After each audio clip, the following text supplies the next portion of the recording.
Nahunong latest news. Dagon sa tuloy niyang pag-asa Mactan, pinagi ni Ma'am Junina Marti. Good morning, Ma'am. Good morning, sir. O sa itong mga suking tigpaminaw, muna itong latest update dahil sa kahintang sa itong panahon karong adlaw. Ang ITCZ o Intertropical Convergence Zone ang nakaapektar sa may habagatang bahin sa Mindanao. Samtang ang easterlies o init na hangin gikan sa dagat Pasipiko kay nagpasulabi sa nabiling bahin sa nasod.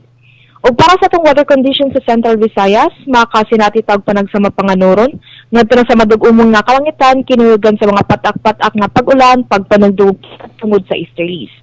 O para sa kahimtang sa hangin o kadagatan dinhi sa Kabisayaan, lakip ng Cebu, magpadayon gyapon kita makasinati sa hinay, ngadto na sa kasarangan ng paghuro sa hangin na maggumikan sa silangan, ngadto na sa amihanang silangan, di na tong kadagatan magbalinawon, ngadto na sa kasarangan ng mga pagbalod. Dini sa Cebu tong kadagatan kay muta og unyang alas 10:49 sa buntag ug muhunas kini unyang alas 12:16 sa hapon. Temperatura karong adlaw kana sa 26 ngadto na sa 32 degrees centigrado. Samtang atong maximum heat index na atong na-record anhi sa Mactan kahapon kay niabot og 38 degrees Celsius under extreme caution category.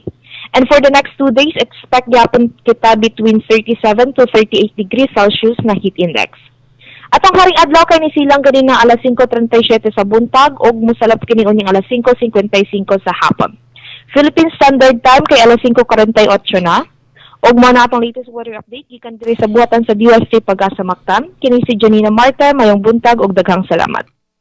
Salamat ni Ma'am Junina Marti sa Pag-asa Mactan. Good morning, Ma'am.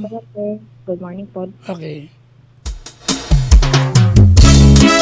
Inyong debati si Ma'am Junina Marti, ang atong weather specialist. Mga pamukaw, uban kang kubra. Gikan sa Pag-asa Mactan nga naghatag sa tong dagan sa kahimtang sa panahon kun weather update nining adlaw nga Martes pizza 8 bulan sa Abril tuig 2025. Salamat ni Ma'am Junina Marti sa Pag-asa Mactan. O mayong buntag kanatong tanan sa Pag-asa Mactan. Sa kabantado, sumusimba. Standby! Hindi makatungan.